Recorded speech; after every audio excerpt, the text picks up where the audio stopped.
Pandian store சீரியலில் today எபிசோடில் நம்ம கதிர் இருந்துட்டு பாண்டியனுக்கு எப்படி பணத்தை கொடுக்க போகிறோன்னு தெரியலையே அப்படின்னு சொல்லிட்டு ரொம்பவே வருத்தத்தோடு இருக்காங்க.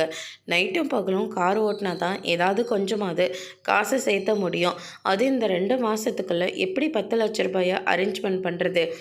நான் பேங்க்கில் லோன் கேட்டு போனாலே பிஸ்னஸ்க்காக லோன் கேட்டோம். ஆனால் இப்போ என்ன காரணத்துக்காக லோனை கேட்க முடியும்? லோனு அவ்வளோ சீக்கிரம் கிடைக்கவும் கிடைக்காது. என்ன பண்ண போகிறோன்னே ஒன்றுமே புரியலையே அப்படின்னு சொல்லிட்டு கதிர் ரொம்பவே வருத்தத்தோடு இருக்காங்க. அதுக்கடுத்து தான் நம்ம கோமதி இருந்துட்டு ராஜுக்கிட்ட போயிட்டு கதிரிங்க அப்படின்னு சொல்லிட்டு கேட்கவும் வெளியே உட்காந்துட்ருக்காரு அப்படின்ற மாதிரியே சொல்லிடுறாங்க. அதுக்கடுத்து தான் கோமதி வராங்க. கோமதி இருந்துட்டு கதிர் என்னாச்சுப்பா அப்படின்னு சொல்லிட்டு கேட்கவும் ஒன்றும் இல்லைம்மா, சும்மா தான் காத்தோட்டமாக இருக்கட்டுமேனு உட்காந்தேன். உன் முகத்தை பார்த்தா அப்படி ஒன்றும் தெரியல. உங்கள் அப்பாவுக்கு பணம் எப்படி கொடுக்கறதுன்னு தெரியாமல் தான் நான் உட்காந்துக்கிட்டு இருக்கேன். இங்கே பாரு, நான் சொல்கிறத கேளு.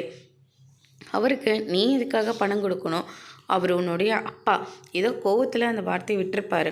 அதுக்காக பெத்த பிள்ளைகிட்ட இருந்து பணத்தெல்லாம் அவர் கேட்க மாட்டாரா? அவ்வளோ ஒன்றும் சுயநலவாதியெல்லாம் கிடையாது அப்படின்ற மாதிரியே சொல்கிறாங்க.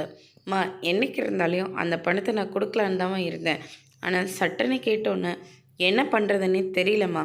ஆனால் எப்படியாவது ஒன்று நான் கொடுத்துருவேன் அப்படின்னு சொல்லிட்டு கதிர் சொல்லிகிட்டு இருக்காங்க.